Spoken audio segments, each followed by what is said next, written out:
Témoignage du frère David. Comment le Seigneur a fait de moi un prêtre. Par le frère David de l'Annonciation des Oblates franciscains du Mont-Caramel. Refuge du Sacré-Cœur, montagne Sangre de Cristo, Nouveau-Mexique. Le 17 mars 2021. Je dédie ce témoignage à Mère Marie et au Père Joseph qui m'ont accompagné tout au long du chemin. Salut les Hard Dwellers. Donc, je ne suis pas catholique de berceau. Je n'ai jamais su ce que c'était un prêtre grandissant. Je savais à peine qui était Jésus. J'avais entendu parler du nom. Je suis allé dans un camp chrétien pendant 2 étés, près de la vallée de Yosemite, où, pendant un séjour, j'ai perdu mon inhalateur. Pourtant, je n'en ai jamais eu besoin pendant ces 2 semaines. Il y a eu plusieurs événements de ma vie qui ne faisaient pas de sens, tant que je ne pouvais pas comprendre que Dieu opérait des miracles pour m'éveiller à la vérité. Pendant les quelques années où notre famille a assisté à des services dans une église presbytérienne de Los Angeles, j'ai seulement compris que l'église était l'endroit où ma classe de l'école du dimanche préparait le déjeuner pour les personnes âgées et où le rôle de Joseph dans Joseph and the Technicolor Dreamcoat a été donné à une fille. Je suis allé en mission à Tijuana ma dernière année, seulement parce que j'avais le béguin pour une fille qui s'était inscrite pour y aller. J'ai mangé un burrito sur le chemin du retour à Los Angeles et j'ai eu une violente intoxication alimentaire. Le poison du désir charnel était déjà en moi. Dieu n'était pas présent dans notre famille. Nous étions notre propre clan, très à l'abri, et j'étais un jeune de 18 ans extrêmement naïf lorsque mes parents m'ont envoyé à l'université sur la côte Est, très confiant que leur fils aîné était en chemin. Un travail impressionnant, une maison de magazine, un portefeuille de retraite solide, une cuisine gastronomique et de belles vacances devaient être la mesure du succès de ma vie. Mes parents ne savaient pas qu'ils me laissaient me perdre dans un terrain de jeu de sottises païennes. J'avais déjà montré un comportement indiscipliné en tant qu'enfant en grandissant. Vol mesquin, mensonges pathologiques, prise de risque pour impressionner des amis et des filles, abandon de l'école. Des infractions mineures, pourriez-vous dire. Mais rien n'a pu contrôler suffisamment ma conscience pour passer outre à un besoin insatiable d'attention, d'approbation par les pairs et d'obtenir la fille. Mes parents sont des Américains travailleurs et fidèlement mariés. Ils ont fait tout pour subvenir aux besoins de leurs enfants.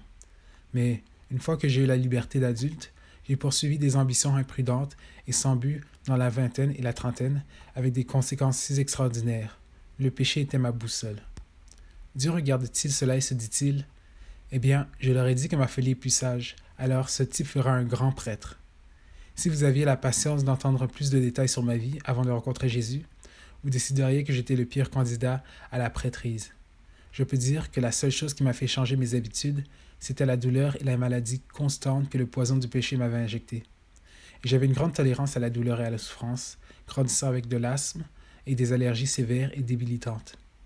Quand la vie devenue trop difficile, je n'ai jamais pensé que c'était le péché, mais simplement parce que j'étais juste quelqu'un de tordu, que la vie était douloureuse et qu'on ne pouvait rien y faire. Je poursuivais simplement une autre voie de péché, dans l'espoir que ce nouveau remède fonctionnerait. Il ne m'est jamais venu à l'esprit en grandissant ce que je voulais faire.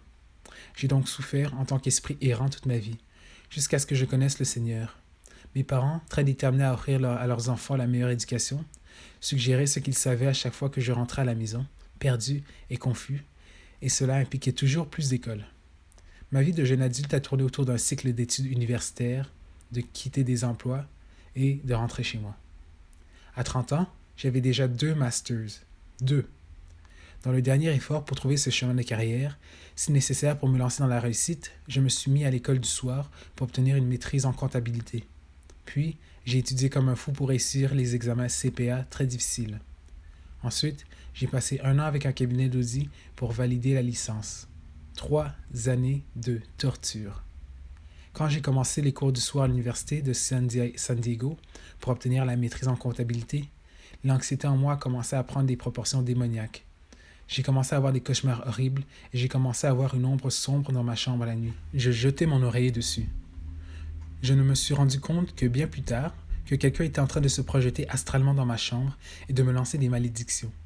Je me demande combien de portes j'avais ouvertes pour donner à l'ennemi la permission de me tourmenter. J'ai déjà regretté ce nouveau choix de carrière, mais je me suis dit qu'il n'y avait pas de retour en arrière.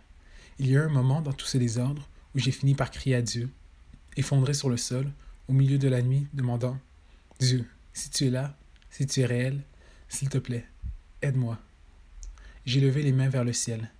C'était ma dernière tentative, le seul espoir qui me restait au fond du baril. J'ai crié tout ce qui restait en moi. Je suis devenu engourdi, puis j'ai entendu sa voix.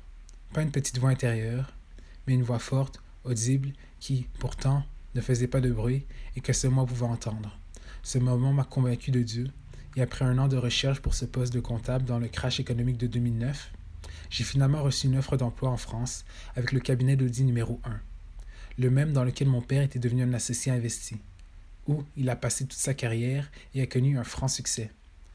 Je suis donc retourné à l'étranger, en France, pour la troisième fois de ma vie, en juin 2010, et la misère a continué. À bien des égards, la tromperie de l'ennemi est devenue encore plus épaisse dans ce laps de temps entre la découverte de Dieu et la découverte de Jésus. Mais des signes en cours de route et des coïncidences divines, qui étaient un phare lumineux, me poussant à aller de l'avant, ont également commencé à se produire. Aussi prévisible que cela puisse être, j'ai été renvoyé de ce poste d'audit au bout d'un an et je suis allé travailler dans un restaurant japonais à Paris. Je finirai par essayer de démarrer ma propre entreprise quelques années plus tard dans l'industrie alimentaire. Ces années ont été les plus difficiles. J'ai tout vu remonter à la surface. C'était comme toutes les ténèbres, les mensonges, la tromperie du nouvel âge, l'impiété et l'orgueil égoïste se sont manifestés d'une manière très réelle. Et je me battais pour ma vie afin de me réveiller. Un cauchemar vivant, si vous le voulez. C'était horrible. Ironiquement, mon partenaire commercial serait la première personne à me remettre l'évangile mystique de Jésus selon Maria Valtorta. J'avais également commencé à regarder les récits d'expériences de mort imminente sur Internet. L'été 2015 a été décisif. Un matin, alors que j'étais au marché fermier, vendant notre produit, des rondes de vomissements ont commencé. Je suis rentré chez moi, plus tard, et je ne pouvais pas bouger. J'étais sur le sol en position fétale, alors que la tristesse et le chagrin m'ont envahi. Cette fois, j'ai crié à Jésus. « S'il te plaît, Jésus, s'il te plaît, viens à moi. J'ai besoin de toi. J'ai besoin d'être dans ta présence. Je ne peux pas faire ça seul. » Et le jour suivant, il s'est présenté lorsque j'ai découvert la chaîne Hard Dwellers, où j'ai appris que vous pouviez avoir une relation intime, une conversation et une fraternité avec Jésus. Le voir, l'entendre et lui parler. Jésus ne s'est pas présenté dans ma chambre ce jour-là de manière physique. Mais le Saint-Esprit est arrivé avec les outils dont j'aurais besoin pour apprendre à toujours voir le Seigneur au lieu d'espérer une rare visite ou une vision ouverte. Oh, pendant des mois j'ai pleuré. Et c'est ainsi que commença le processus de délivrance qui est en cours jusqu'à ce jour de toute mondanité, des habitudes pécheresses, des attachements malsains et des voix trompeuses. À cette époque de ma vie, j'étais sur le point de signer un bail irrévocable de 9 ans pour une vitrine en France et je devais être bientôt fiancé. Le Seigneur est apparu dans un rêve dans lequel j'étais dans la bijouterie avec ma fiancée, en train de choisir une bague. Je me retourne pour regarder à travers la grande vitrine de la rue et je vois Jésus debout à l'extérieur. Il met ses mains autour de ses yeux pour regarder à l'intérieur. Il me voit là et est décontenacé, s'éloigne dans la tristesse. Je me suis tout de suite réveillé avec la douleur et la réalisation de ses sentiments. J'avais l'impression d'avoir été frappé au cœur. Ce n'était pas facile et ce n'était certainement pas joli. Mais j'ai abandonné les relations avec ma bonne amie, partenaire d'affaires, et ma petite amie, fiancée. Dieu avait d'autres plans pour ma vie. L'un des avantages de vivre dans la vallée de la mort pendant si longtemps est qu'une fois que Jésus est votre sauveur, vous savez que ce n'est pas le nouveau moi amélioré que vous vivez, mais sa vie qui vous a été donnée gratuitement, totalement imméritée, afin que nous puissions vivre pour toute l'éternité. J'entends le Père me parler parfois et je me rends compte qu'il ne parle pas de moi, mais de son Fils vivant en moi. Il n'y a tout simplement pas de place pour la prétention. Dieu et moi savons tous les deux que la vie n'est pas quelque chose dans laquelle je suis très doué. Il va aussi sauver toute ma famille de 2 parents, 2 frères et 2 sœurs, parce que c'est le mouton noir du troupeau qui a été cueilli à la main par Dieu. Ne me vantant jamais d'être chrétien. Je l'ai décollé du sol et lui ai mis une bague au doigt, et il ne l'oubliera jamais pour le reste de sa vie. Dieu vous l'expliquerait. Mais Dieu ne m'a pas seulement accueilli à la maison en tant que fils prodigue que je suis. Quand Jésus est entré dans ma vie, ou quand je suis entré dans la sienne, ou que nous sommes entrés dans notre vie, il m'a fait des promesses lointaines, comme celle de devenir un prêtre. Je ne savais pas ce que cela signifiait quand il me l'a dit, mais 5 ans plus tard, me voici en train d'offrir le saint sacrifice de la messe en me disant « Comment suis-je arrivé ici ?» C'est un moment spécifique quand je me suis assis avec le Seigneur, merci aux Hard Dwellers de m'avoir enseigné, qu'il a dévoilé l'appel sur ma vie. Les 5 années suivantes ont été un labyrinthe de week-ends et de discernement, avec des ordres religieux, des conversations avec des prêtres, des moines, des sœurs et des missionnaires, et des programmes de service d'un an où je me suis porté volontaire dans les églises catholiques. Le premier d'entre eux était sous les auspices des franciscains OFM à la paroisse Sainte-Camille, à l'extérieur de D.C. Le second avec Notre-Dame de l'Espoir à Philadelphie, par le biais des services sociaux catholiques. Au bout de 5 ans de recherche, j'en savais beaucoup plus sur les différences entre bénédictins, franciscains, dominicains et prêtres diocésains, mais j'étais plus perdu qu'au début. À tel point que j'ai même renoncé à devenir prêtre. J'ai commencé à faire mes valises pour le Japon afin d'y être missionnaire. J'avais même acheté mon billet d'avion. Drôle de chose, sur le chemin pour se perdre, c'est là que vous et Dieu vous rencontrez. Et c'est là que l'histoire de mes parents célestes doit être racontée pour expliquer comment je suis arrivé ici, à la prêtrise, dans un ordre religieux, en faisant l'œuvre d'art que j'avais également été appelé à faire.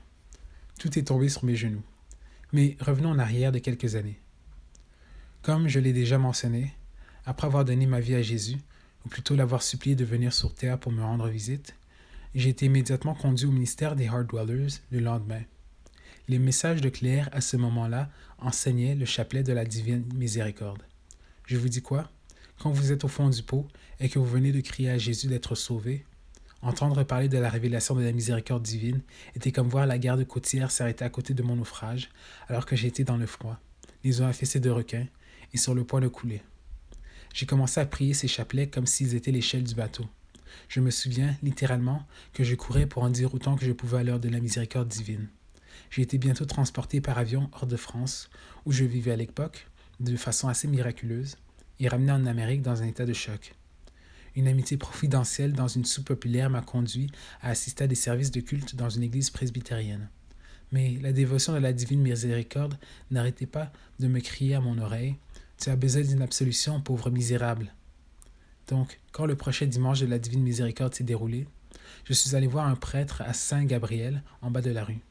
Il m'a fallu plusieurs jours déchirants pour préparer ma confession, puis à ma grande consternation, on m'avait dit que je devais devenir catholique romain pour entrer au confessionnal, ce que j'ai fait.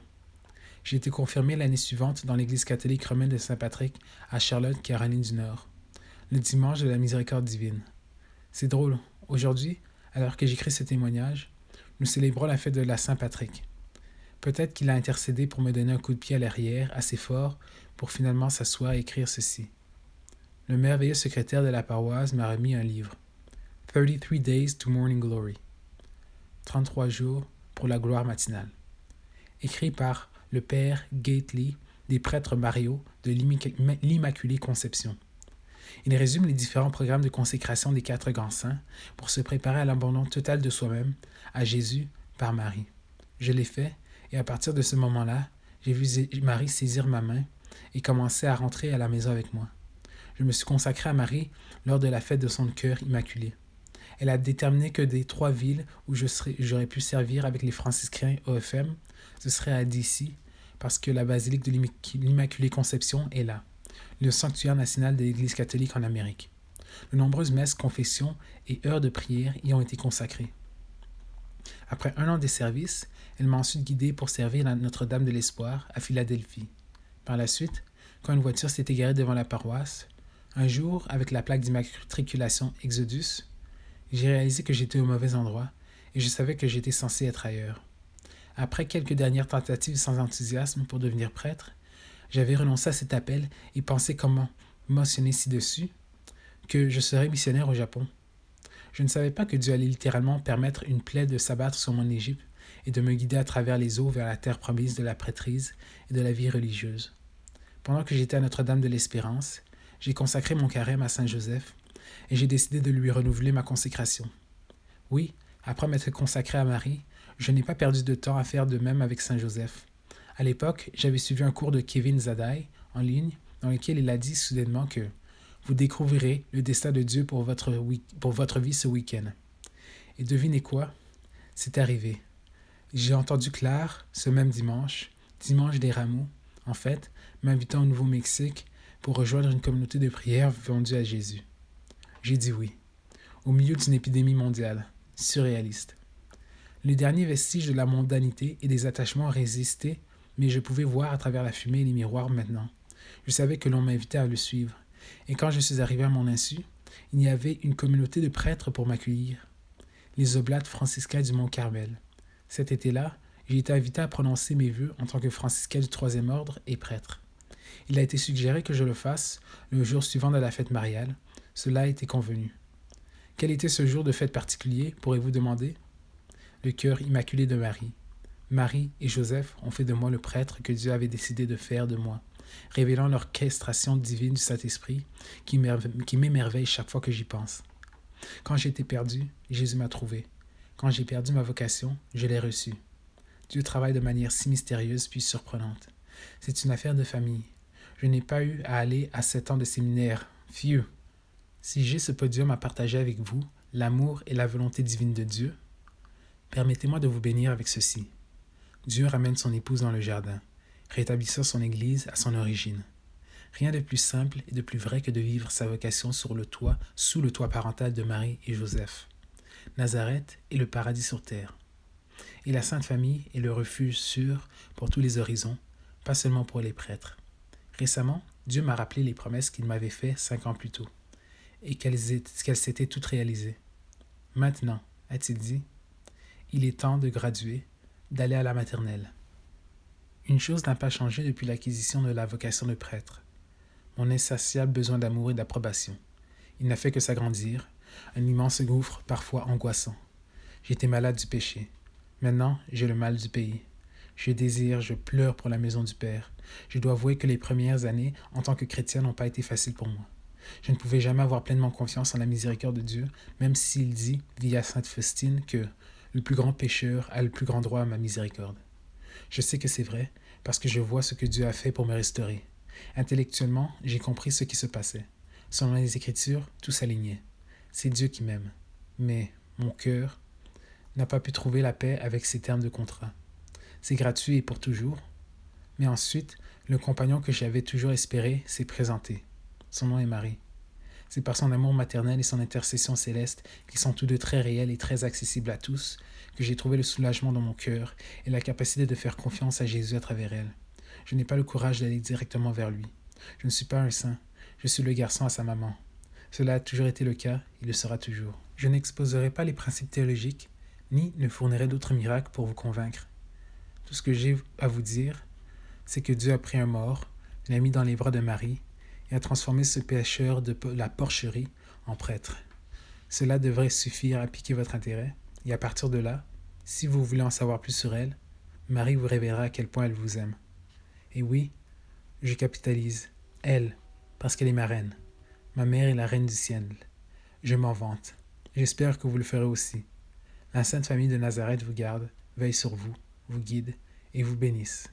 Louez le Seigneur Dieu, notre Père, notre Sauveur. Bénissez-le pour son amour et sa miséricorde incommensurable. Amen. Fin du témoignage du frère David.